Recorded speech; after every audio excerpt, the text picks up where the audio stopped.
బాలీవుడ్లో గత కొన్నేళ్లుగా బయోపిక్ల హవా కొనసాగుతోంది. అందులో దాదాపు కెరీర్ ముగించిన వాళ్ళ కథలే ఉన్నాయి.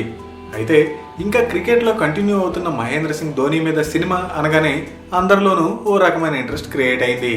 ప్రపంచవ్యాప్తంగా గ్రాండ్గా రిలీజ్ అయిన MS Dhoni the untold story ఎలా ఉందో చూద్దాం. కథగా చెప్పాలంటే జార్ఖండ్ రాజధాని రాంచీలో ఓ మిడిల్ క్లాస్ ఫ్యామిలీలో పుట్టిన ధోని చిన్నతనంలో ఎలా ఉండేవాడు, క్రికెట్ మీద అతనికి ఇంట్రెస్ట్ ఎలా కలిగింది, క్రికెట్లోకి ఎలా వచ్చాడు, ఎలా ఎదిగాడు, రైల్వే టీటీగా జాబ్ చేస్తున్నవాడు ఇంటర్నేషనల్ క్రికెట్ వైపు ఎలా వెళ్ళాడు, భారత జట్టులో ప్లేస్ సంపాదించడం, కెప్టెన్గా టీంని లీడ్ చేయడం, వరల్డ్ కప్లో టీమిండియాని గెలిపించడం, వీటన్నిటిని ధోని కథగా మలిచారు.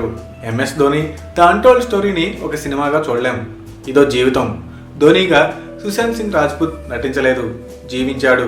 సినిమాకి సగం బలం ధోని జీవితం అయితే మిగతా సగం బలం ఆ క్యారెక్టర్ చేసిన సుశాంత్ సింగే అనడంలో ఎలాంటి సందేహం లేదు. కోచ్గా రాజేష్ శర్మ, ధోని తండ్రిగా అనుపమ్ ఖేర్ న్యాచురల్ యాక్టింగ్తో ఆకట్టుకోగా, ధోని అక్కగా భూమికా చావ్లా, ధోని గర్ల్ ఫ్రెండ్గా దిశా పటాని, వైఫ్గా కైరా అద్వానీ బాగానే చేశారు. సినిమాగా కంటే ధోని ఎమోషనల్ జర్నీగా చూస్తే ధోని జీవితం బాగుంది అనిపిస్తుంది.